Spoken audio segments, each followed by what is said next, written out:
Welcome back to Solo Spotlight, the show where we sit down with people chasing purpose and proving what's possible. Today's guest is a little different. Joey Stoneburgh isn't just a guest, he's stepping into the host chair himself. Over the past month, you've heard him tell raw, unfiltered stories on his new series, Prime Joe Time, which now officially lives under the Spare Bedroom Studios banner. Joey's show is about what it takes to rebuild your life, physically, mentally, and morally. His first episode was a full throttle origin story, growing up in Huntsville, fighting addiction, landing in corrections, and learning what rock bottom actually feels like to him. In episode 2, he sat down with his friend David Boyd to talk about parenting a child with autism, alternate treatments, and the resilience that comes from refusing to accept there's nothing you can do. In episode 3, we took it even deeper, exploring faith, purpose, with Jared McComb, former light heavyweight champion of Unified MMA.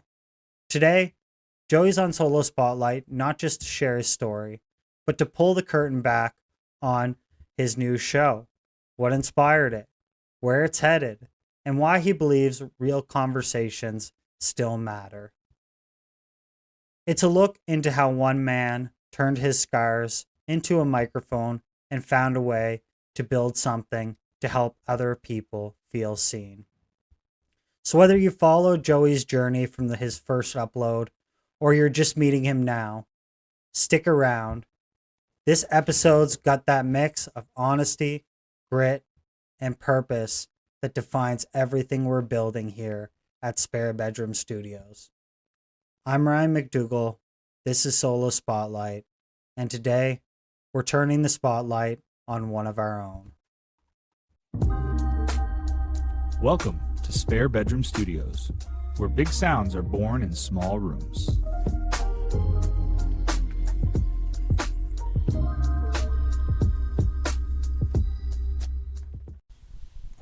Welcome everybody, another episode of Solo Spotlight. I'm here with a good friend and colleague of mine, Joey Stoneburgh.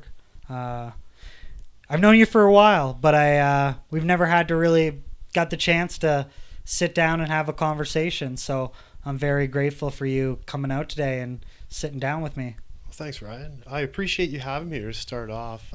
This has been a really cool experience so far. Yeah, we kind of been chopping it up for the last hour. So, yeah, man, it's a wild ride. You're looking at getting into the podcasting world for the second time. We're kind of just shooting the shit. I'm kind of giving you the feel of how things are going, as well as just to bring you on, share your story, and hopefully people can learn more about you at the end of this episode, and hopefully it allows a little bit of a springboard for you to be starting your own thing. So I'm really happy that you're doing it. I'm proud of you for taking the step again. I know how hard it is to get in front of the camera and do something like this, so good for you. Well, thanks, man. Yeah, like you said, this will be my second attempt. The first one didn't go so well. I think we had about 10 episodes filmed, and a lot of them were taken off at the time. This was during COVID, and I was very critical of the government and COVID and the Bill C-21. That was a gun ban that came out, and they kept removing my content for misinformation, which was kind of shitty. But and what did anybody ever, like, from YouTube get in contact with you and say, like, hey, you need to stop doing this? Or was it like... to touch on that, it was actually a friend of mine. He was actually the brains behind the operation. He handled everything. I just showed up and just basically talk. And occasionally get intoxicated. Not in my finest moments, but it was still a lot of fun. So. Yeah, it happens, man. I think people, they get lost in the moment. I think that's just like a general thing that happens with everybody. People just get lost in the moment, and then looking back, you're like, that wasn't a good look. But it's as shitty as it felt prior. It's like, it's more humbling now to look back and be like, well, I kind of dug myself out of that, and it looks like you know, from our conversations before this and, you know, throughout us knowing each other, you've definitely took the right steps to put yourself in a good like mindset, change some habits and approaches to certain things like substances and, you know, all of that kind of stuff. So it's just a testament to where you can go, right? Yeah. People like to lament and mull and be like, oh, life's so shitty and this is shitty and everybody's fucking me over. It's like, yeah, and that's probably going to continue to happen. Yeah, Will, the first step you need to take, you need to go look in the mirror, and it's called accountability. No one else is responsible for what I do but me. I'm the one who decides to put something in my body. Like, for many years, I was abusing steroids and alcohol. Right. I decided it was time for change. What can I do? Who can I surround myself with to change? And I wanted to do it. I want to be a better person, and I felt that I was actually sabotaging my own life. Would you say that in that time you had a level of self-awareness? I would say no. I was pretty oblivious how I was treating others. How, like, it was not a good look. It was pretty ugly, to be honest. But I'm pretty proud of where I am today. A lot of steps. I never read a book and finished a book in my whole life until I was about 26. Right. You know, so that a lot of learning came, a lot of self-teaching. Mm-hmm. Yeah. And what was that process look like when you finally decided that, this isn't really the route I want to go to? Again, you talk about accountability, but what other like factors came in place? Like, did you go see someone? Did you start working out more? Did you have to take yourself away from like public, you know, gatherings? Like where did that roadmap? I'd say there's a little bit of A, B, and C. Well, I had to remove myself from certain situations or triggers. I was like, you know, I probably shouldn't go there because there might be alcohol for the first little bit. I have no problem going out now if you're having a few drinks. I can have a beer or whatever and have a great time. I decided for myself I need to change. And what actually led to the issues to begin with was when I first moved to Alberta. I came from Ontario. I got really big into the bodybuilding when I was pretty young. I started working out when I was 12 years old. Right. And I got really into this. Like, it's all I thought about. I wouldn't drink, nothing. After a few years of living here, I injured my back pretty bad in the gym. I did so if you tally it up, it'd be 545 plates, a 45-pound bar, and 2 10s on each side. I think that's 505 pounds roughly. Mm-hmm. I was squatting. I heard my back pop. And me being me, I went and I thought I was fine. I went home, woke up, and I actually was like leaning. And then I found out, I continued to try to work out. And it wasn't working anymore. I had herniated disc in my back, and it led to a lot of pain and issues. So at that point in time, I had actually started dating a lady who I'd met at my job and developed an alcohol problem.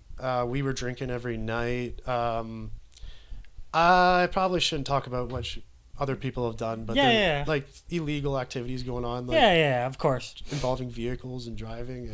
But it was a toxic relationship nonetheless. Yeah, so I decided, like, we ended up separating, but the alcohol remained.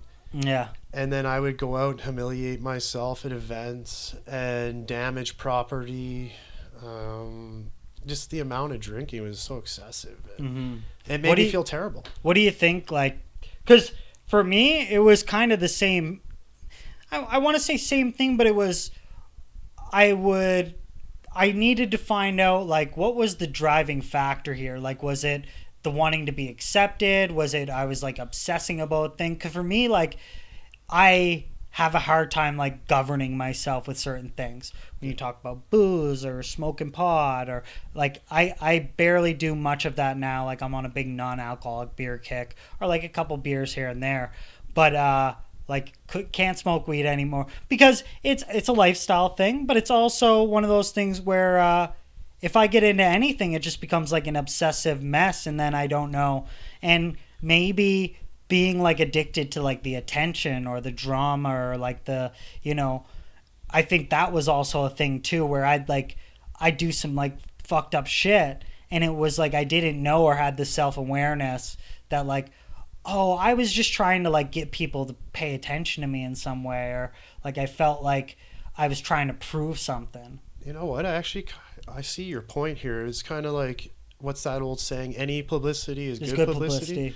So here I am, I'm the center of attention. Everybody has to care about me. I'm getting, maybe it's the attention I didn't receive from somebody else. And I do understand that. And it also came from self-love. I felt like I didn't love myself anymore. After I had a lengthy relationship with someone, and I had actually attempted a suicide of jumping out of a vehicle on a highway and moving in a truck on the Henday. And a really good friend of mine actually saved my life, and I still thank him to this day. I don't want to say his name on the air just for his respect of him, but he knows who he is, and he's like a brother to me, and he's a really good person. And it was a big wake-up call for me. And then when we got home the next day, I'd still been dealing with this back injury that was lagging. I was not going to the gym anymore, and the gym for me was my identity. Like I may not look it now, but at one point I was pretty large. I was pushing over. I was 238 pounds at one point, and obviously using anabolics. Juice to the gills. Yeah, and mentally, I think that contributed to the attempt. I'm not going to knock anyone who uses substances. That's up to you. You want to put I think if you're using it correctly, health is fantastic. You're being monitored by a doctor. You have low testosterone. Go for it. Yeah. For me personally, I have not used them since I was like 23 or 24. I decided to cut her off. But he told me when we got home, he came into my room and had a heart-to-heart with me, and he said, you know, a lot of people care about you. How would your mother feel? How would your father feel? Look how you made me feel. People care about you. He's like, what you need to do now is get off those drugs that you're doing. He's like, clean your life up. He's like, you need to stop this nonsense. And it was like a talk I needed to have. And so at that point, I discontinued use. And then I ended up going to the doctor because I was having lots of side effects. Like I'd be sitting in my room and just start crying for no reason. Oh yeah, your hormones are just fucked. Oh, they were all whacked out all over the place. And I found out I had the test levels of like a young girl. Yeah. And I was like, holy shit. Like what is happening to me?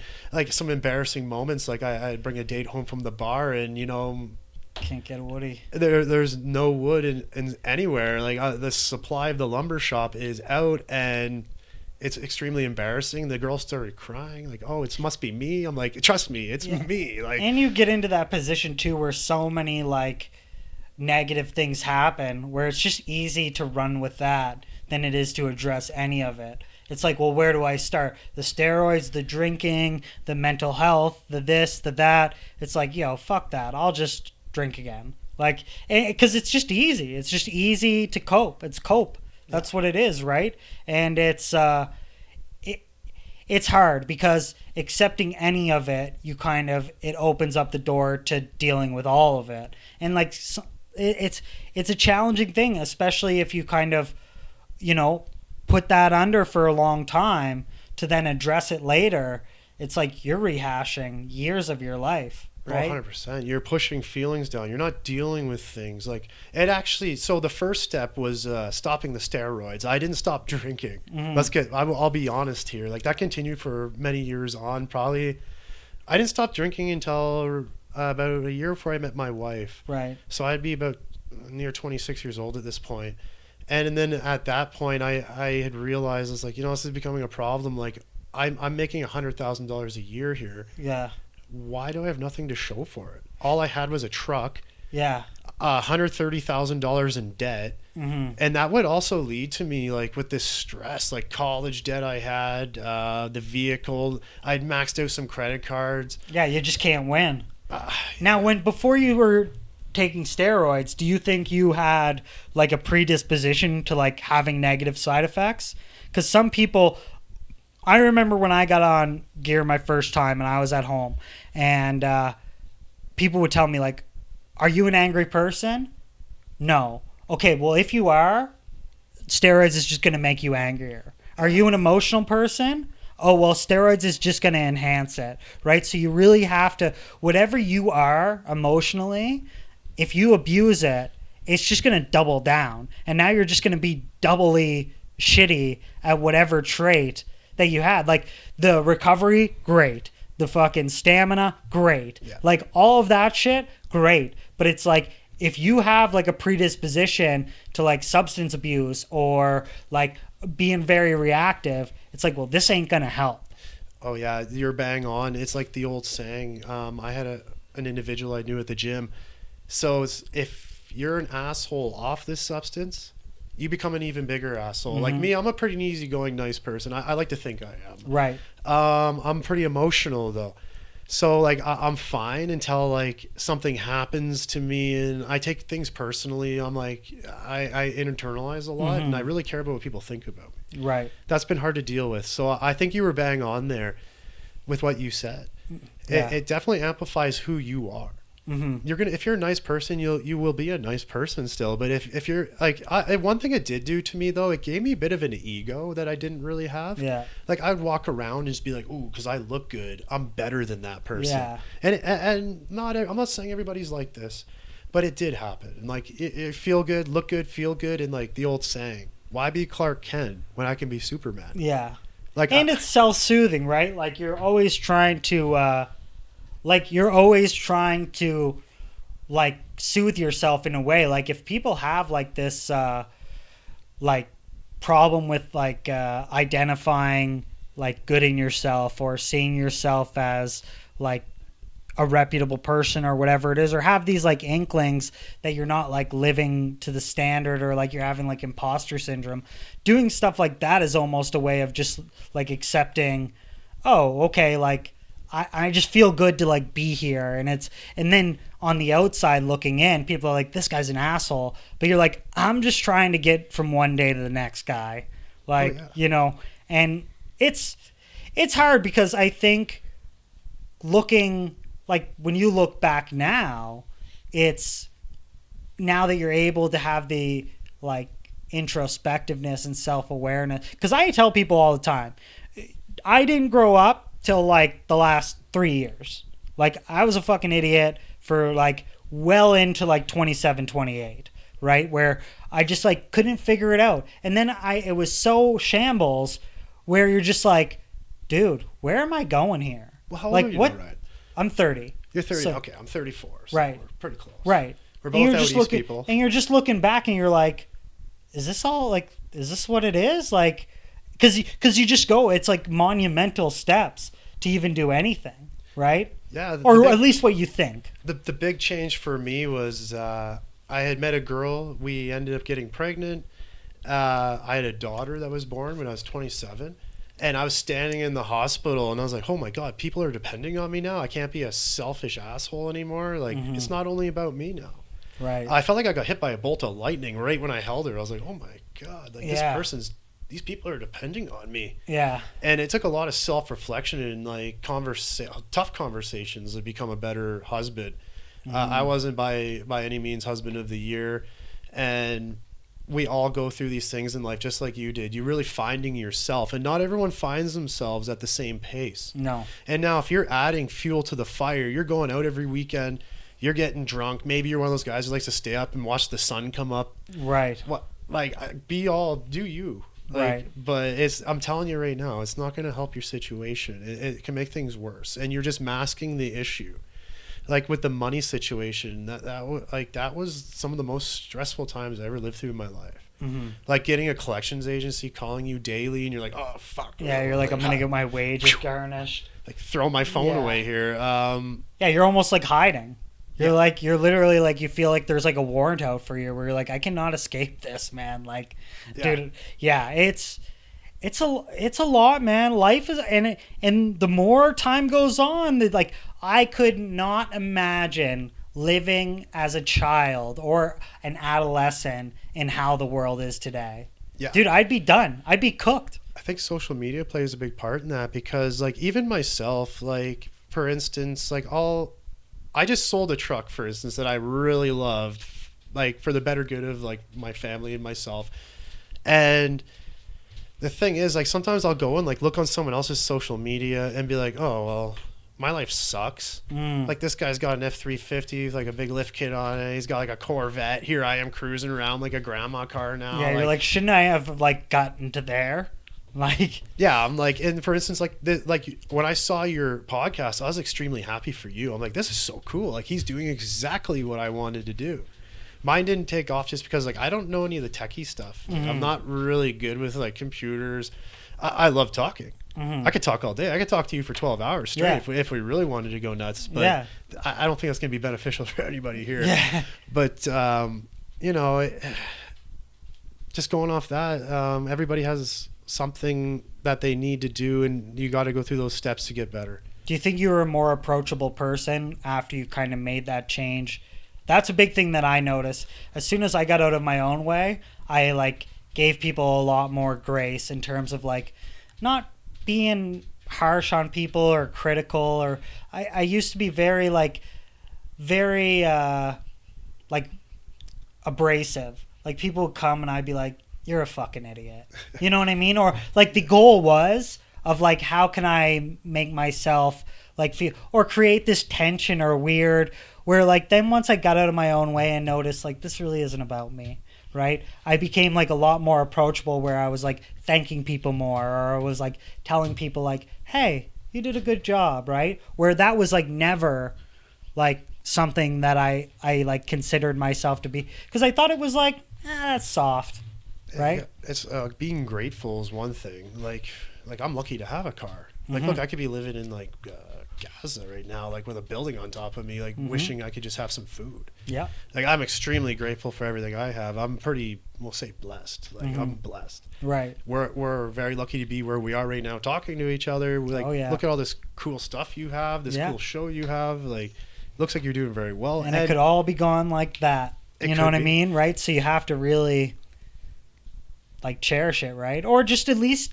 not even cherish it. Like you don't have to like glorify it like in a way, but you just have to have the consideration of like, yeah, like this is good and I need to treat it as such. And when you get something new, you always watch over because you're worried it's going to break. It's like that, but not as intensely. You're just thinking of it it's just a little chip in the back of your mind where you're like, yeah, I'm really happy. There's still a lot more to go and there's still a lot more to do. But like, I still reflect on like the importance of like, being where I'm at and like being grateful, right? I see a lot more self-love from you. That's something I had a hard time with. I was my own biggest critic for a long time. Yeah. A lot of internal like bad self-talk. It's like you're a failure. You're a loser. Like, look at this guy's going to the gym 5 times a week or twice a day. What are you doing? You're falling behind. Right. And that's something like my wife actually helped me with. She's like, why are you so hard on yourself? She's like, you're a good person. Like you need to love yourself more. And I realized like, it's like you said in the comments earlier, like where you were kind of abrasive with people. Maybe you're having a hard time with yourself and you didn't even realize it. Maybe something happened in your life. I don't know if something happened in your life that maybe influenced this. Like maybe like your grandma died, or like you crashed your car, or like maybe you shit your pants on the way to work. I have no idea. Right. And it's interesting you say that, because that's kind of how I explain things. Like, have you ever heard of the term Occam's razor? No. So Occam's razor is don't attribute to malice of what you can contribute to like a simple thing. It's essentially like if you hear footsteps, if you hear hoof prints or like someone galloping, think of a horse, not a zebra. It's like it's usually not what it's usually the simplest thing. It's usually like this guy didn't walk through the photo you're taking because he fucking gave a shit about your photo and he was probably trying to get to an interview, or he's going to buy a brand new pair of shoes, or he's texting on his phone, or whatever it is, right? So, but how quickly people can be like, this guy's fucking me. Yeah. Where it's usually not.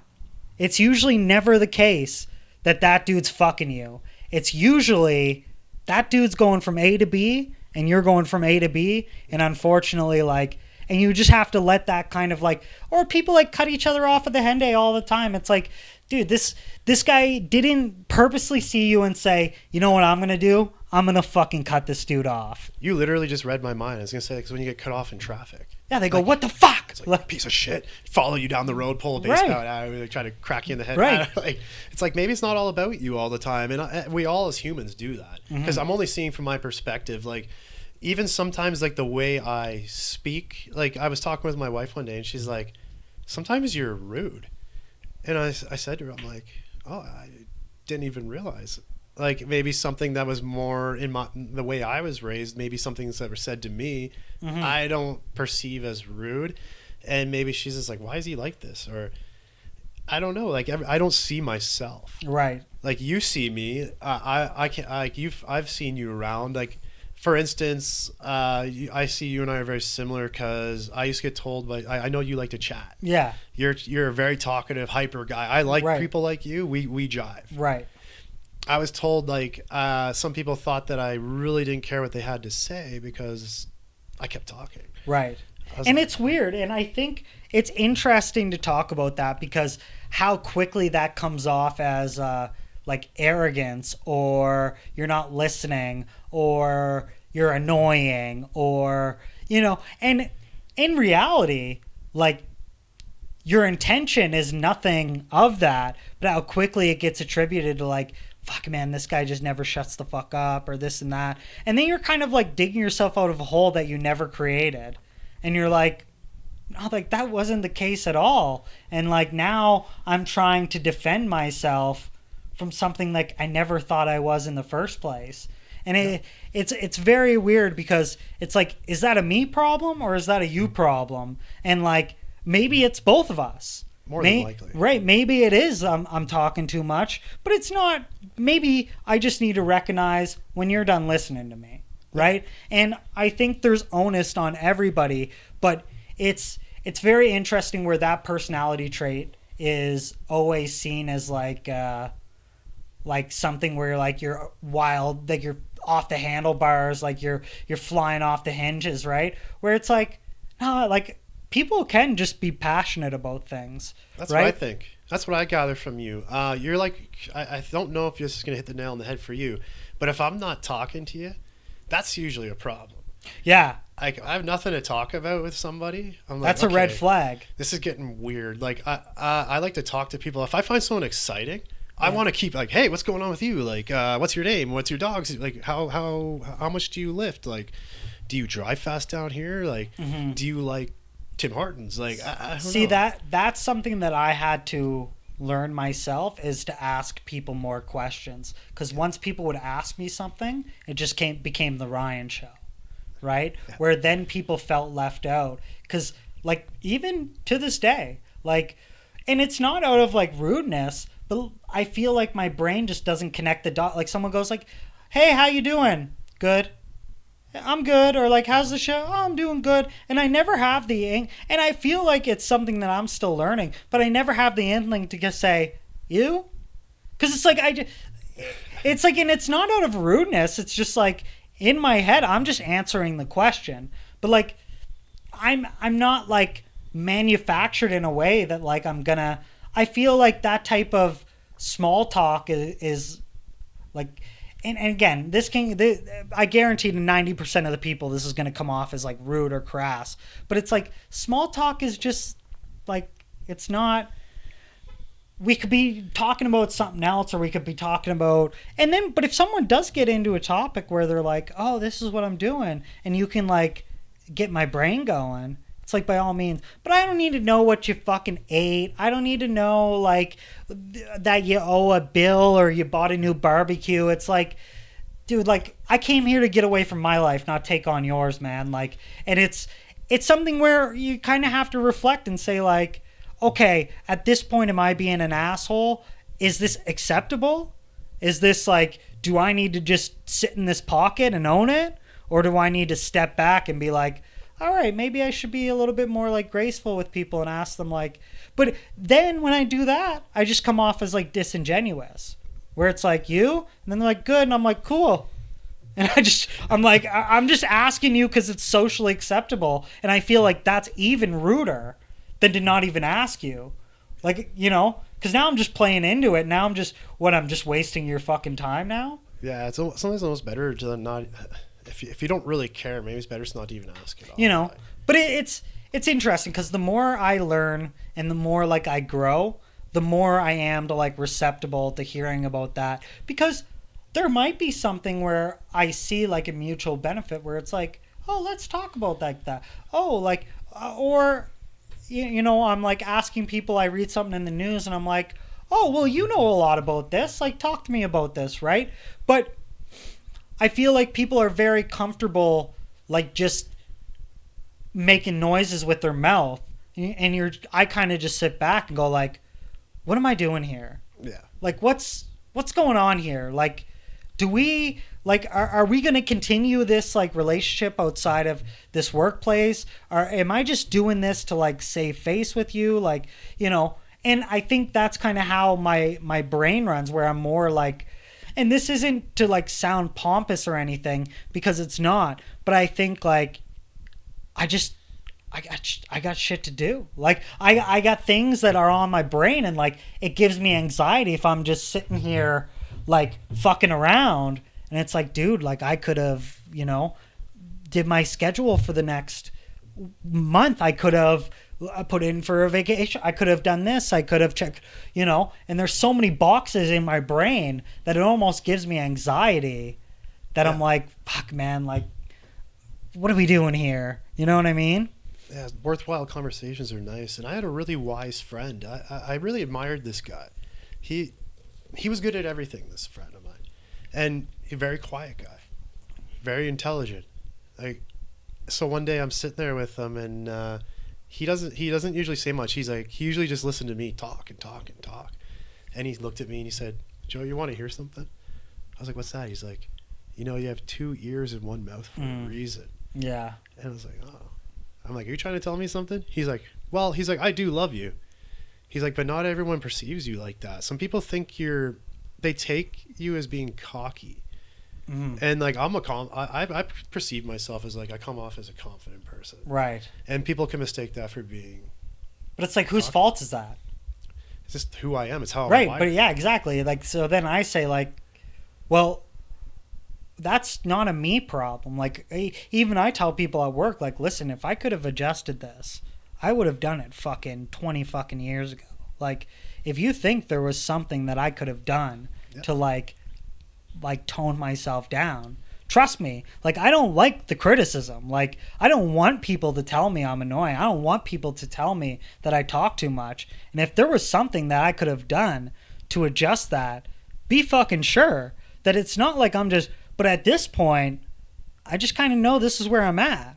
So I have a question for you. How did you do during school ages? Like, were you a guy who was always chatting and like excited? Yeah, like, I didn't have many friends. Like, when I was in high school and shit, like, I wasn't a big, like, I worked in my school cafeteria. Yeah. Like, people probably thought I was like stunted in my my education level, but it generally, like, I was more of like a tactile learner, and I was more like, I was doing in Nova Scotia, it was called O2, Options and Opportunities. So essentially what the program was they tried to like line you up to go to like college. Like co-op kind of? Yeah, so like you would take more like like hands-on courses. Your class schedules were different. You would get more like on-the-job training opportunities, because at the start of your grade 10 year, you would already know what you're planning on doing for college. So for me, it was culinary arts. So throughout the whole 3 years of high school, it was like, we're just getting you ready.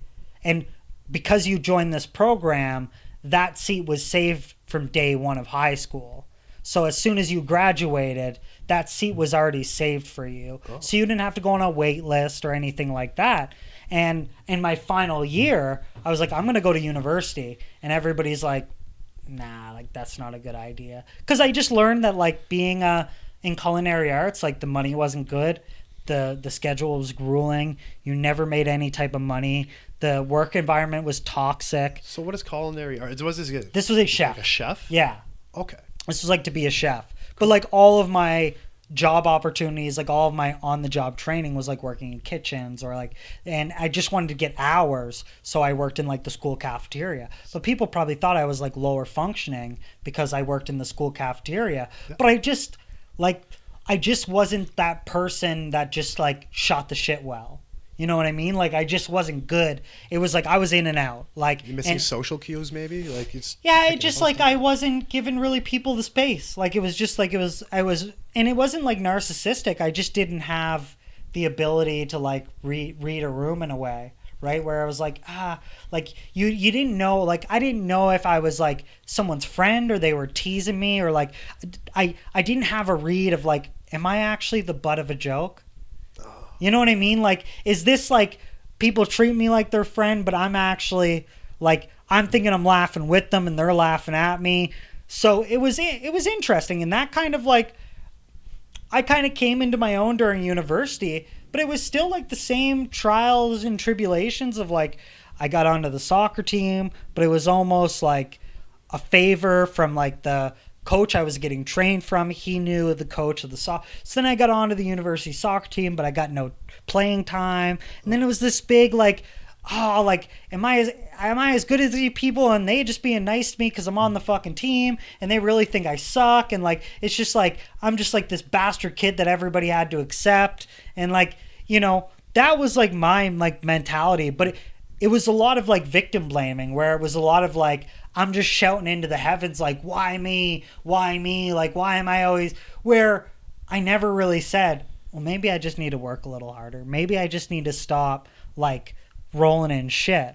Yep. Right, where it was a big like turning point for me when like I came out here and I faced like, you know, struggles in relationships, and you know, in the workplace here everything's so interconnected where, you know, you almost had to look at yourself and saying like, okay, is this a me thing or is this a them thing, and like what do I need to work on, and where's just areas or people or groups that like they just don't want me there, right? And am I just like fucking forcing it? I'm just digging my heels in the sand at this point, and like I'm getting tormented, but I'm almost allowing it because I'm not changing my own reality.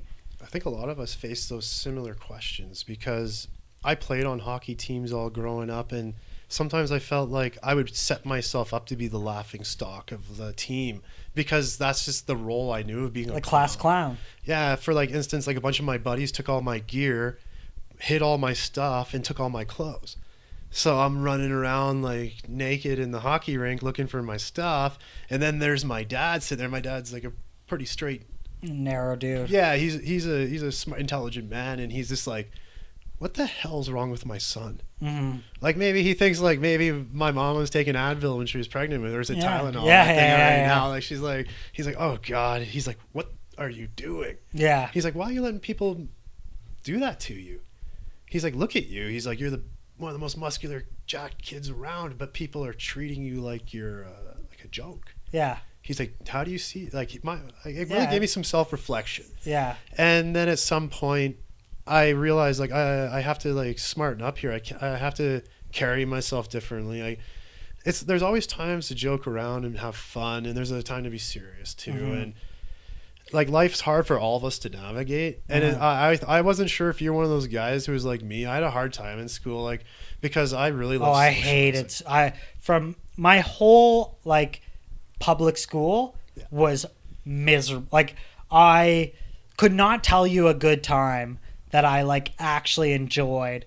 Like I was like a recluse, man. Like I didn't fuck with no one. Like I didn't date no one. I had no girlfriends. Like nothing, man. Like it was like total like stalemate for me. Of like I just didn't play. Like it wasn't that I didn't like. I wasn't aggressive. I didn't fight anybody. Like I wasn't like that. It was just like I would just get in these situations where I just allow myself to turn into like the punching bag. Oh, that's too bad. Like you're kind of different than me then, because I liked it.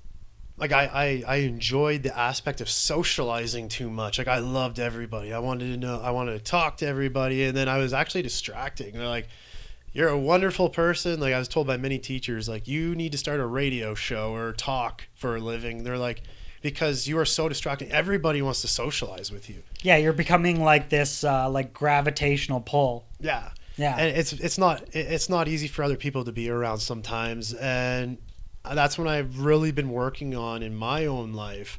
And it was hard for me for a long time. Like, someone will be telling me something, I'll be talking to somebody, and it's hard for me to not want to interject. And I actually just did a course for my job here, and I'm still like that. Like, I find I was easier for me to learn if I'm asking questions and getting involved. And I have some people are sitting around there, like, looks like they're just waiting to leave. It's like, oh, when are we getting out of here? But I'm like actually genuinely interested in what the people have to say. But I have to be careful not to take too much of the spotlight. Yeah. Because this guy's trying to teach a course. Be like, okay, guy, like, shut your mouth. I want to move on here. Other people have to take a lead. Yeah, like, it's almost doing too much. Yeah. You're like, the intent is like, I get what you're trying to do, but that's not the place. Yeah. And I was the same way. Like, I was the same way where... But I think that comes with, like, the self-awareness of, like, if I was looking at myself, what would I feel right now? Because, like, I always tell people, even as a joke, I go, like, there can only be one annoying person here, and I'm the annoying person. There can't be two people that talk too much. So, like, you need to fucking slow the fuck down. But it's when I look about that, I go, that's probably what a lot of people think when they... So I almost have to take a step back and say, like, the way I'm acting now, if I saw one of my coworkers or saw one of my friends doing that, how would I feel? And then you just go, all right, Ryan, let's just bring it back down to earth. Does it amplify you more if someone else is like that? Like, do you try to overtake? Like, no. Do you kind of like? But I think it's come with, like, podcasting and stuff. Yeah. I think I've been able to have a better governor of, like, this ain't about me. And I don't think I would have learned that if I haven't, like, done the amount of interviews and, like, just the amount of experiences or working in, like, the job that we work in terms of sometimes you get a way better outcome if you just shut the fuck up for 35 seconds, let this person fucking blow off some steam. Or even in my personal life. Like, my evening goes a lot better if I let Emily vent about her job. Yeah, it makes her feel good. It makes her feel like you care. Instead of, like, pulling the old, oh, well, it is what it is. Because that's how I think. I, like, everything just rolls off my shoulder, right? So it's like, I just don't, like, nothing really, like, I've had so much, like, turmoil in my life that it's like, no amount of drama really, like, moves the needle for me. So it's like, dude, a car could just drive through this fucking apartment and I'd just be like, what do you do? It is what it is, right? Like, I couldn't have controlled this guy driving through. What do you want me to do? Move my apartment to the other? Like, there's legit nothing I could do, right? But sometimes it's just easier to be like, yeah, like, I could understand how that would piss you off, right? Like, I don't have to be like the arbiter of truth in terms of being like, yeah, because it's not a big deal for me. It shouldn't be a big deal for you. And now, like, we're just creating this. But it's still something I work on to this day. But in all of these, like, social awareness things, like, it's a sliding scale. Like, some days I do way better than others. Some days I tank. Like, some days I come home and I go, like, man, like, I really just did too much today. And I kind of have to come back to work the next day and be like, man, I really kind of, like, stirred people up, or, like, I just didn't give really people the time of day, or I fucked around too much. So, like, tomorrow I kind of got to come back with, like, a different level head, right? So, but as long as you understand, like, it's learning. Like, you can't always sit there and say, like, I have to fix this now. It's like, sometimes, like, you know, falling on your face is the best, like, the best way to learn, right? Mm-hmm. But it's a learning phase, right? It's always a learning phase. I don't think it's ever going to be something that I'm going to have down pat. I think it's just going to be something that I just work with. I try to knead the dough and, you know, kind of do what I can and take those experiences in stride. But, you know, don't get me wrong. Like, when people still call me annoying and shit, it's still kind of like, right? Like, it's still one of those things. Or when I put my fucking transcript for review and it's like, you talked way too much, and you're like, man, again? Like, that's okay. But again, it's something where you kind of just have to be easy on yourself, right? Just like you allow people to have, like, the the dignity of like, okay, you're allowed to like make mistakes and shit. It's like, yeah, me as a person, I'm also allowed to like make mistakes and fuck up, and it's just what we do after the fact. That's how you get better, failing forward, right? Yeah. I kind of learned something similar from when I went back in from the episodes that I had shot with the two co-hosts that I did. I realized I'm like, whoa, I'm dominating the conversation a little too much. And I realized like the one co-host would be like in the middle of an explanation. I would kind of jump in and interject, and I was like, oh boy, I probably should let him finish what he was saying.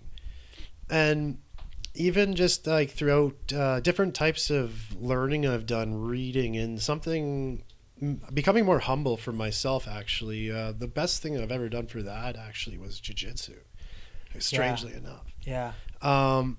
Because I started to learn like the importance of learning from other people. And another gentleman that you've actually interviewed before introduced me to this sport when I was going.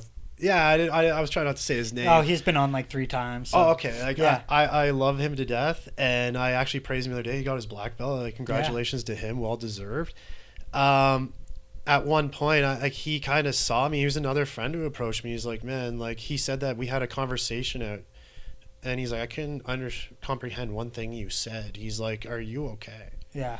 And this was after like my incident. Right. And it was really nice for him to notice. He's like, man, I really think you should give this a try. Yeah. And he started kind of teaching me upstairs. And when I first met McLeod, this is when I was in like my prime of like steroid use. And I remember like looking at him like, that dorky little guy, like he can't beat me up. Like I'll see red. He's going to hit the ground. Like I'm going to run through a wall. And like, then you train with him and the guy has you in a pretzel. That's exactly what happened. Yeah, actually, you're like, uh-oh. Yeah, I feel like a fucking idiot. I was like, I'm the Incredible Hulk. Like that ground stuff, that's bullshit. Like that's what's that? I'll just kick him, and then so we go upstairs, we train, and then he's destroying me, and I got like actually addicted to this. Like I was like, oh my god, I need to learn this. So I ended up actually starting at another gym. Got a membership, started training, and it was an extremely humbling experience because like at this point I started meeting like professional fighters, and I got introduced to another really good friend who's been a good influence on me, and he's like he was an ex champion in the city here for Unified. Right. He won the light heavyweight championship, and I was like, for another thing for like life growth and something I've really found to be beneficial for me, I'm like, I want to do what he's doing. And I said, how can I get to know this guy to make me better? Like how can we help each other? So I started teaching him about like bodybuilding and nutrition, and he's actually a lot more advanced than I am now. He goes to the gym like every day. He's jacked, but like it was so humbling for me. And then I realized the importance of listening. Jiu-jitsu actually taught me, like, you need to listen to because the one instructor, he was a very good jiu-jitsu practitioner. He's one of the best that come out of Canada. Right. And he asked me one day, he's like, or he had mentioned to another person, he's like, is that guy always like, is he guy on meth or something? Yeah. He's like, everybody accused me of being on coke. Yeah. They're like, same are you thing. on Like, coke? is that guy like always on drugs? They're like, he just is so hyperactive, he doesn't stop talking. He's like, he's like almost unteachable. And I was like, oh my god. Like, and I remember like referencing back to him later, and he's like, yeah, like we were all like genuinely thought like you were messed up. Yeah. And I was like, I apologize I came off like that. I'm like, I just found this so exciting. I thought you people were like the coolest people in the world, and I just wanted to be part of your group. I was like, I didn't know, like I didn't pick up on those cues. Right. But like having those people in my life was so amazing. And then another tragic story to this. I had another injury. So one day I was at my job, just like walking around, like we were wearing like helmets and like gear, and a chunk of the ceiling while they were doing construction, it fell off and hit me on the top of the head. Right. And what happened was I herniated 2 discs in my neck. And so I ended up seeing a specialist. They had me in the neck brace. Mr. McLeod took me to the hospital, and he was very concerned about me again. And so I meet up with this spinal surgeon specialist. And he said to me, he's like, looking at your scans here, and my hand was actually stuck like this, like in a claw. And I made the joke. First thing I said to nerve? it was a lot of nerve damage. So I said to the doctor, I was like, man, am I going to be like this forever? Because, like, I think because my wife might not. I'm just joking around. Yeah, but like, I don't think she's going to be like dating Dr. Claw here. And my Yeah. wife laughs about that. She's like, I'll never leave you. Don't worry. right. And he told me, this spinal surgeon told me, he's like, I'm going to fuse your neck and you're never going to train again. Yeah, that was devastating for me. And that threw me into another fit of alcohol abuse. And I started doubling down on my marijuana intake. I was Because you're like, smoking. here it goes again. Yeah, and I was in so much pain, and they gave me painkillers. They gave me these I don't really know what Oxy. they're called. Whatever they Or were. T3, codeine, It was a little more powerful than Like, whatever yeah. above that. like Yeah, something like that. hydromorphs. And I had a really good friend actually die from high school. I went to from abusing these drugs, and he was like one of my best friends. I just remember seeing him on these, and it was actually like sad, and seeing him actually like, I'm like, man, I never want to do that. Mm-hmm. It was sad to see him, and so they gave me these drugs, and I've sworn off these drugs. So I actually got the prescription for marijuana, but then I realized I was smoking All the time. like 7-8 bong hits a day. Yeah. I'm like a zombie in my house. I actually feel bad. I have a little kid at home, and like, Yeah. I was like, oh my God, like, I don't want this to be the influence my child sees for me being like, look at my dad, like, and then when she gets older, she's like, oh, well, my dad does it, so I can do it too. Like, I have no, like, when you're Or like 18, resent you for it or something. Yeah. Where it's like, oh, my dad's just like a fucking, lazy pothead. yeah, just a skid. Yeah, I don't want to be that guy. And like, I have no issues. Like, marijuana is another thing. Like, not abused. Like, you do you. Like, I have no problem if someone goes outside, smokes a joint.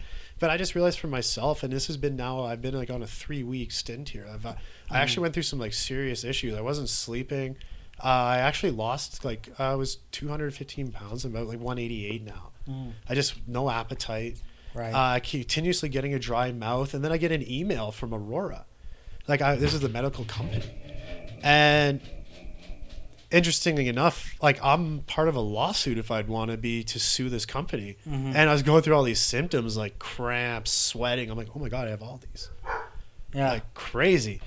But anyway, so I've been refraining from that, and back to the jiu-jitsu story. So I ended up being off for 6 months. Yeah. So I'm back to abusing alcohol, depressed, and then finally I have another meeting with this surgeon. I've been doing physio for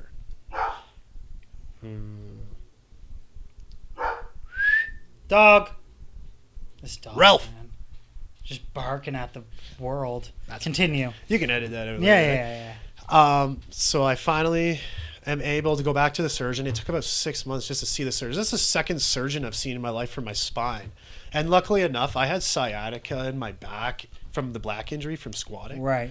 And I've already gone through this. And I'm like, I can beat this. Like, I can go back. I'm not letting them fuse my neck. I refused. I'm like, you're not fusing my neck, man. I'm like, I'm going to get better. Because it's like, that's it. Like, Yeah. once they do that, that's... You're done. Yeah. Like, you shouldn't be training with a fused neck. You can do disc replacements, all kinds of interesting Right. things now. But I was like, all I had the light at the end of the tunnel. I'm like, I'm going to get there. I'm going to go back to the mats. I'm going to get back to the gym. That's all I was thinking about. Right. So finally, I go up to the surgeon, and then I begged him to let me go back to work. I know most people would have been like, why didn't you sue these guys? You should be off forever. And I'm like, the amount of money that was offered to be on like covers for the rest of my life, I'd be like, you can't live off that. Yeah, you barely be making it. If not, like, Yeah, not for me. So anyway, luckily enough, I got here back. you are. I got back, and then crazy. So I get back for about a couple months, and then I tear my meniscus. And in it's my like, left knee. fuck, man, I can't fucking win. Yeah, I'm like, I'm like, I don't know what it is, like Murphy's Law. Have you ever heard of that? Yeah. Like, anything go wrong is gonna go wrong. Yeah. But something I've learned though, like perseverance, man. I can do and beat anything I set my mind to. Yeah. And it's really hard when you're down in those places. I just realized for me, like, I was like, I'm not gonna drink anymore.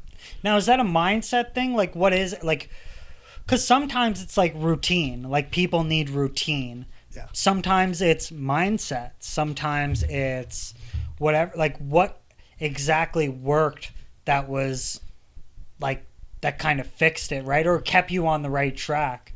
having a goal, and I learned something very interesting. And I'm a huge fan of from bodybuilding Arnold Schwarzenegger. Mm-hmm. And I used to listen to like motivational talking. I'm like, I got to clear this negative mind space I have. Like, this is terrible the way I'm thinking.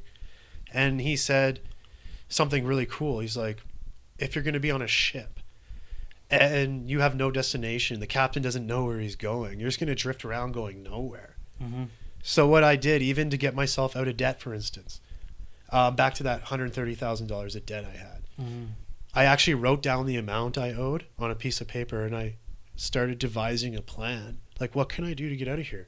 So I called like a company to consolidate debt. Mm-hmm. I got to fix this. Like, same thing with my neck. I now I'm debt free. Like, I don't owe. I owe a mortgage, Mm-hmm. like regular bills, like Right. most people. Yeah.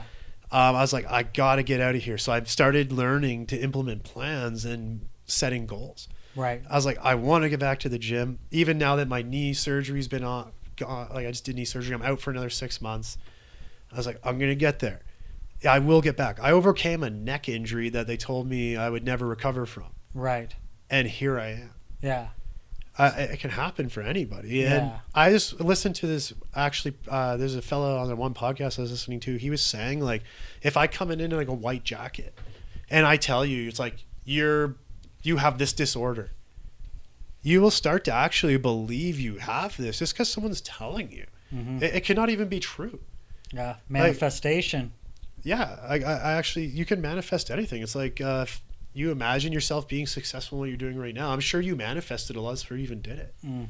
Like, the studio. Yeah, it's like visualizing. I'll actually like sit here sometimes and just like pretend I'm in it, just because you have to like, and like to build on that. A lot of people don't understand like the importance of like identifying as things. Like the first time you do a podcast, you're a podcaster. So it's not this thing where you have like this like internal like battle of like, am I not? Am I good enough? It's like, no, like, okay, you acted as a supervisor once. Okay, you've done the role. Like there's no, so I think that's also important too, to get ahead of yourself, right? Because a lot of people, they have like a hard time in like giving themselves that credit. And again, it's a dangerous game, right? Because you can go way too far, you can get in over your head, taking on shit that you can't do. But it's having that balance with that self-awareness to say like, okay, like I gotta reach into my mental cookie jar and give myself a pat on the back, right? And then other times I need to be a little bit more hard on myself and say like, okay, you could have done better here, you could have done better there. But it's that idea of you have to really dig deep and you know filter out the noise, because a lot of what people do in the world, a lot of what you see, a lot of what goes on, like it's not in your favor. You know what I mean? Like a lot of things aren't in your favor in terms of like things aren't setting you up for success. Like, and so you just have to recognize like, okay, is this good or am I getting fucked? Is this good or am I getting fucked? Is this person here, or like is this person doing this for our best intentions, or like is this a long game? Is this guy trying? And that might be a little bit like of paranoia maybe, but it's healthy, right? Like it's healthy to read into those situations sometimes and say like, all right, what am I doing here? Like, is this healthy for me? Am I going to these for like the right intention? Am I showing up because I want like some like praise or acceptance or, you know, shit like that, right? But I think it just comes down to like what people's intention are, and like without going in too deep, like I think people just need to find out like, what am I trying to do here, right? And what are the requirements to do that? So I needed to decide, am I willing to meet the requirements and fulfill that feedback loop? And if not, then I can't bitch about it. Like if I, like, for example, I always tell people at work who want to like move up, well, there's a certain level of like politics and this and that go into it. Okay, well, if you're not willing to buy into some point of these politics, the feedback's there. You see people that do it and they get rewarded. So who's the idiot? right? When you turn around and you say, it's this guy because he doesn't like me, and this guy did this and this guy did that. Well, the blueprint's there. It's there. It's you see it time and time again. So you either need to decide whether or not you're going to buy into that blueprint, or you just need to accept the fact that you weren't willing to put yourself in that position, right? But 100%. it's hard truths that people need to have, right? Where people just need to go, yeah, I wasn't willing to like sacrifice like my like reputation, like my social circle, or I wasn't willing to sacrifice the time it takes, or whatever it is, right? And it's unfortunate, but the quicker you can go and say, well, I just wasn't willing to do X, Y. I was willing to do X, Y, but I wasn't willing to do Z, and that's kind of not why I'm not there, right? I'm a kind of like a prime example for that. I'll call myself like the comeback kid. I had a really bad reputation for a long time within the workplace. Mm-hmm. Like, not that we're going to touch it. Yeah. I don't really talk about work outside No. of work. But I'm a living example. If I can do it, anyone can do it, man. Yeah. Like you are capable of anything. You just got to set your mind to it. Is it worth it to you?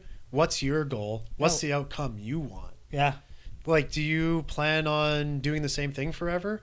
What do you see for like, what's the benefits of doing what? Mm-hmm. Like, for me, I want to do something less to make the same amount of money, Mm-hmm. not waste my whole life being somewhere. Yeah. I have more important things for me. Like, I have a little girl and she's wonderful. She's getting older. I want to be home for that.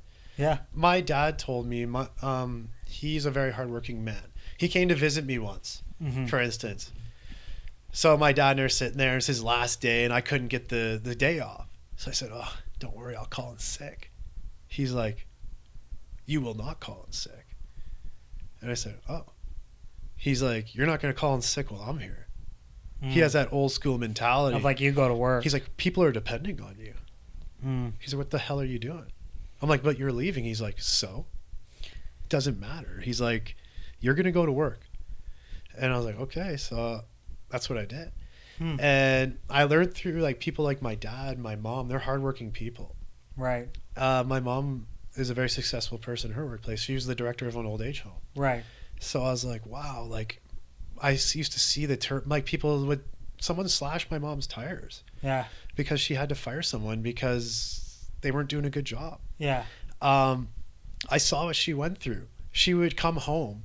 She had 2 cell phones. Her father had just passed away. My grandfather, he committed suicide. And my mom was trying to save his life. I feel bad for bringing that up on the air. It might infringe on her personal things. Right. But she didn't deserve that. And people didn't realize what she's going through in her life. And she's having to rip back and forth to work, answer phones. People don't care about her. Yeah. They treat her like she wasn't even a human. Yeah. It was like, you have to do everything for us. Yeah. And I just seeing examples like that, like how they were, and like the work ethic. It's like people don't realize what people you don't see. I don't know if you just said this, but it's like the ice, like you don't see the full iceberg from the top. Mm-hmm. The success is underneath, and the biggest part of the iceberg is actually under the water. Mm-hmm. People don't realize that. They don't see the sleepless nights you had, dinners missed with family. The list can go on. Mm-hmm. But it's even for you. Like, how many interviews you say you've done now? This will be 67. So you've done 67 interviews. Yeah. And I'm sure not all of them are successful. No.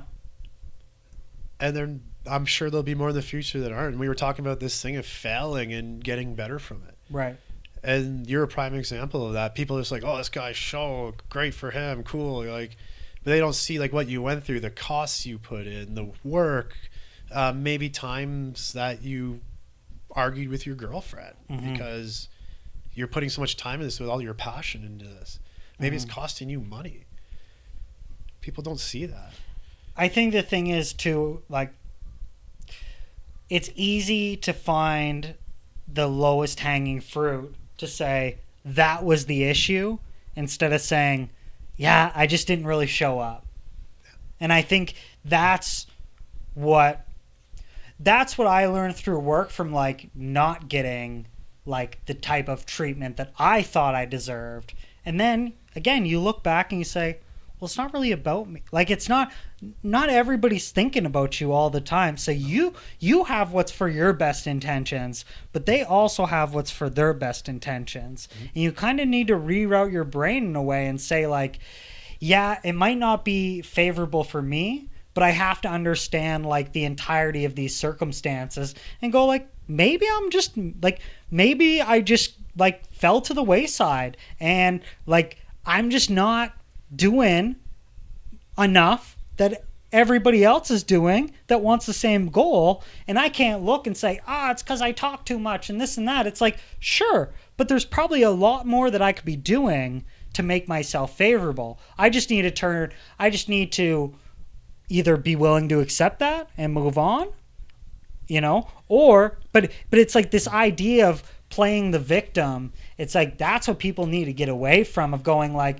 oh, why me? It's like people forget about people all the time. And you kind of just have to, even you tell people, like, they don't hate you because they hate you. They hate you because, like, the position you're in.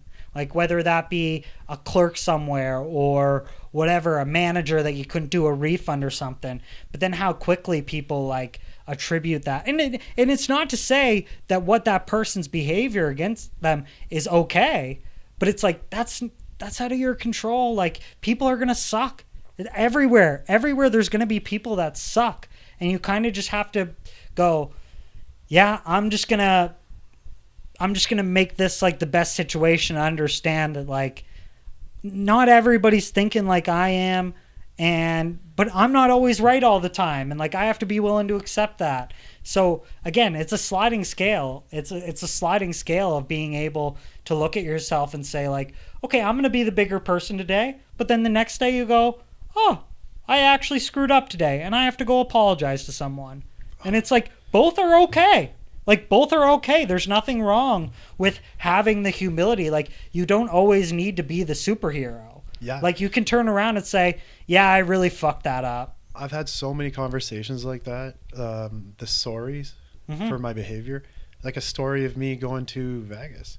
Mm-hmm. This was when I was in the drinking still. Right. So I had a very unsuccessful World Masters tournament. This is a prestigious jiu-jitsu tournament in Las Vegas. It's like one of the best tournaments in the world. Right. So I went there and I didn't prepare. Mm-hmm. Like, I was skipping classes and not showing up. And the people that put in the work, the cool thing about individual sports, you have no one else to depend on or blame but yourself. Mm-hmm. And that's what I always liked about bodybuilding and jiu-jitsu. Like, I like the combat sports because, like, it's a pure reflection of your preparation. Right.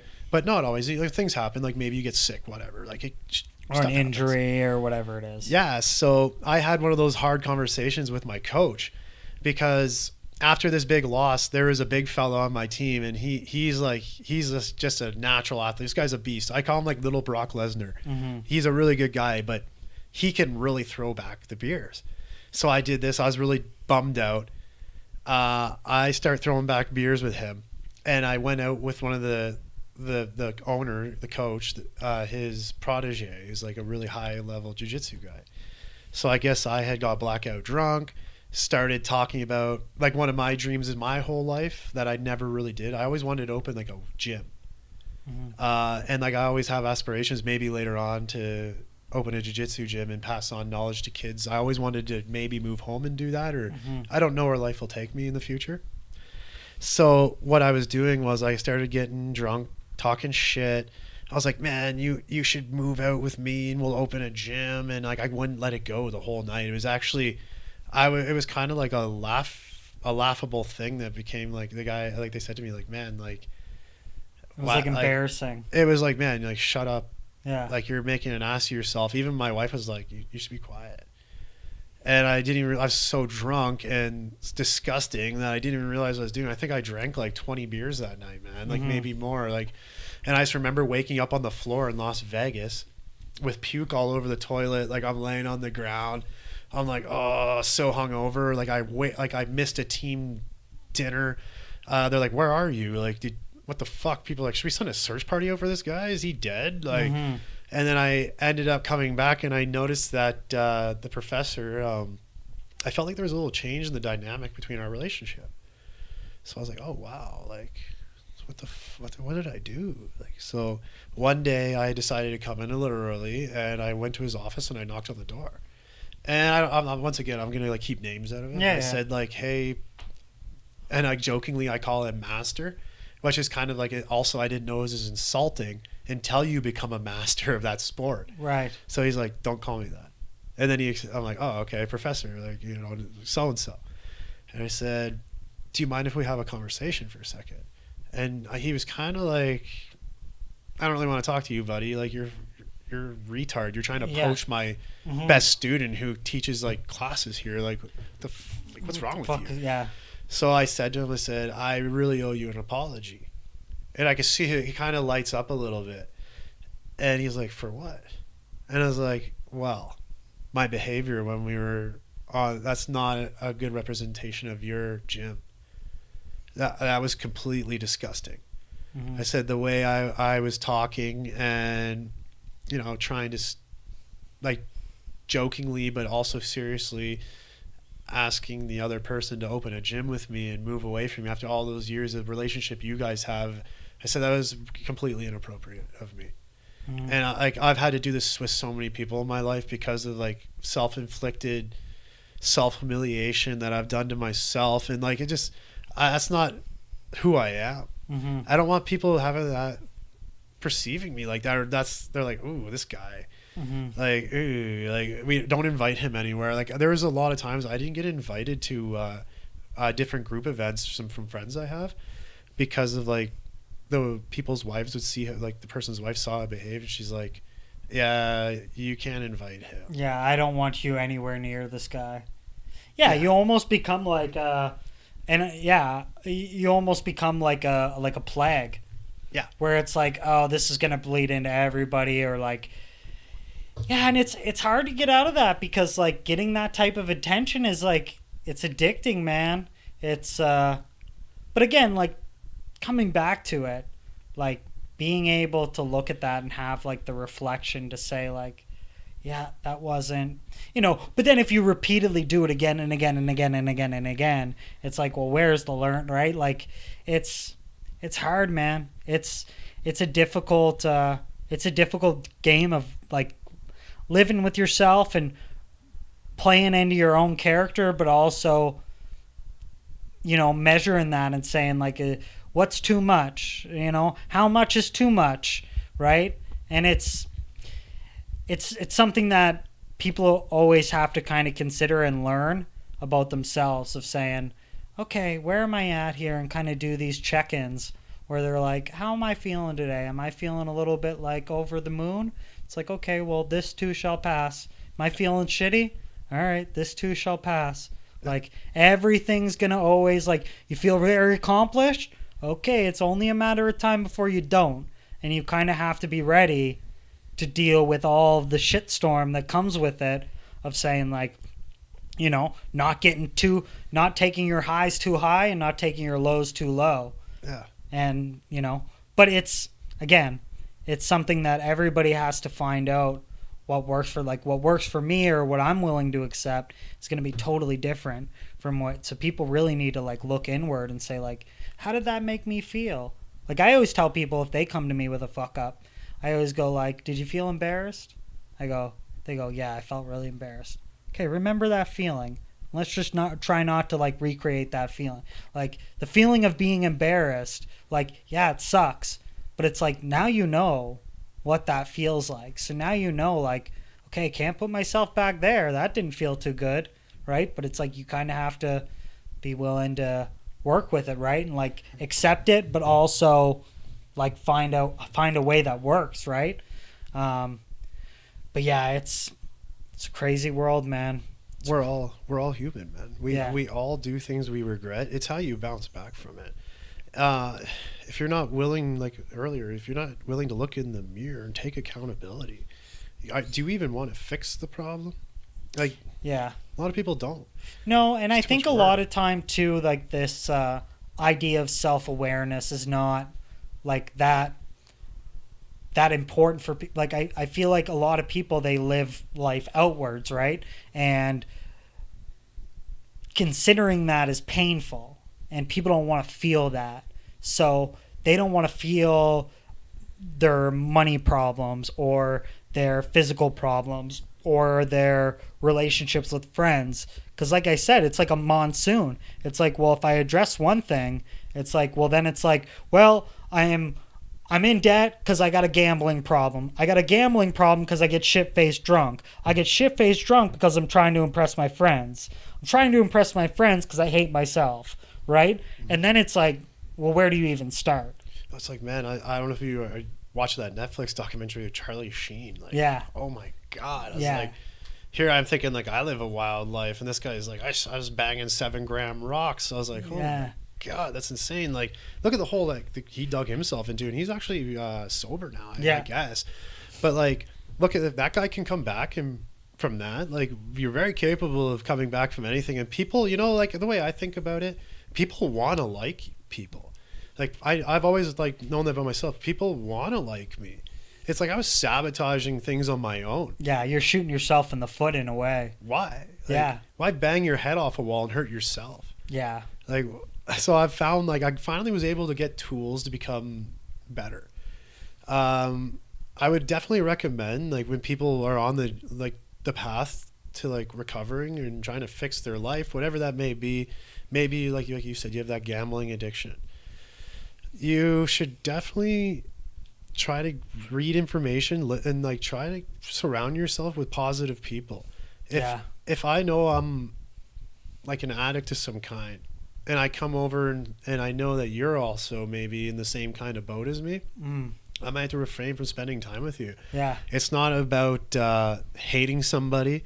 It's like, you know, I love myself enough now that I need to realize that this is a toxic relationship we have here. We're always getting each other. Like, I still love you. Mm-hmm. You're great. You have many great qualities. You're like, you could be a great human being. But I found like once I stopped being involved, like once I wasn't on the bar scene anymore, like I found like eventually a lot of those people actually remove themselves from my life too. Yeah, like it's not like a thing where they're reaching the olive branch and saying, hey, how you're doing? It's like, oh, you're not going to meet me here? All right, now you're dead to me. Yeah. Right? Like, you don't see those people anymore. And I remember my brother's dad, he was another guy who was telling me about, he's like, you know, because he was actually telling me he was like proud of me for how I am. And he always suffered with alcohol issues. Like, he drinks a lot. Right. Like, not that, like, he's not a bad guy or anything. He's just doing his thing. Mm-hmm. That's just what he does. And he said, like, you know, you're doing a good job. And he's like, you know what, though? You can find drinking buddies anywhere. Yeah. He's like, there's always someone who's going to want to drink with you. Mm-hmm. And I was like, okay. So if you want to continue to live like that, there's always going to be buddies to drink with. There's always going to be buddies to do gambling with. There's always, and then there's on the other end of things, there's always going to be buddies to do positive things with. Like, for instance, I was telling you about Dave. Yeah. He's like, hey, you should come try this. And now, like, I find myself, like, if I don't go to that gym, it's like my new fix. Right. I'm like, oh man, like if I don't go there, like I'll be in a shitty mood. Like if I don't lift weights, 'cause I still like continue to weight train, but nothing like before. Like, right. I do it just to be healthy and kind of feel good. Like I don't need to squat 500 pounds anymore. Right. Like, I just want to be healthy. I don't want to get injured anymore, to be honest. Yeah. So it's who you circle yourself with. Like, you want to be around, like, for instance, like I was like, hey Ryan, would you mind taking the time to show me the podcast world, like how you operate, how you do things? Like, I found it so interesting. I was like, wow, this guy is so organized. He has a really good thing here. And like, if I'm going to do something, like, why would I go to someone who I know is doing the best job they can do? And like, maybe I can benefit you some way. Of course. And like, you're giving me knowledge. So like right now I look at you as like my black belt that I'm going to for podcast, or maybe you consider yourself a brown, whatever. Yeah. I'm like, this guy is the dude. I need to listen to what you have to say. And I can get a lot of knowledge from you. And it's really nice of you to take your time and share with me. And like, yeah. And it's always a reciprocating thing. And I want to express my gratitude for you coming on and, you know, sharing your story and, you know, using this platform to, you know, provide some level of, you know, actionable insights for people, and these stories of resilience. It's a huge testament to like your willpower and like your wantingness to succeed. And I'm very, very grateful that you allowed me the opportunity to sit down and have a conversation with you. And I hope that we as a network here can do what we can to propel you into doing your own thing, and figuring out what works for you and giving you the tools to succeed, because the idea of this show is generally to champion people and make sure we're putting an effort into providing other people with success and using this as a positive form of reinforcing people that are doing good shit, instead of it being like a conveyor belt, if you know what I mean. Like, I don't ever want this to be like a conveyor belt of guests where it's like, well, one guest in, one guest out, one guest in, one guest out. Yeah. It's like we here on, like, as a studio, try our absolute hardest to champion every single person that's come on the show, and we continue to do the same with you. Just to kind of give this a nice little wrap up and bow, if this is what people are hearing and they haven't listened to the episode, what do you think you'd want people to take away from this episode? I just really want people to know that you need to learn to care about yourself, and if you're ever feeling down or whatever, just there are outlets to go to for help. You find yourself dealing with any type of abuse of like whatever, like I talked about steroids or the weed, or like there are options to get better. It's a tough road, but you can get there. Right. And like I said, I appreciate your time. And maybe one day if you want to get in, I would be more than willing to share some humiliating and funny stories maybe from my past, that if you want to do part 2 one day, anything, man, like I'm more than happy to share, because me putting that out there lets people see that we're all human. We all make mistakes, and you can get better. You can do anything you put your mind to, and don't let people tell you no when you want to do something. I knew I'd get back on the mats no matter how injured I got. Like if I was paralyzed, I'd go sit on the side and watch, like anything, just to get back there, because that you have to do what makes you happy, and it's like what you're doing. You're doing what you're passionate about, and it's really good to see, and thank you. Yeah, thank you. With that concludes another episode of Solo Spotlight. Don't forget to check out our channel, like, subscribe. Once Joey gets his podcast up and running, we're going to have all of that into the descriptions. Look through our social networks. And if you're looking to support us in any way, a like and a subscribe and a share goes a long way. And we appreciate you for coming out for this conversation, and we will see you next week.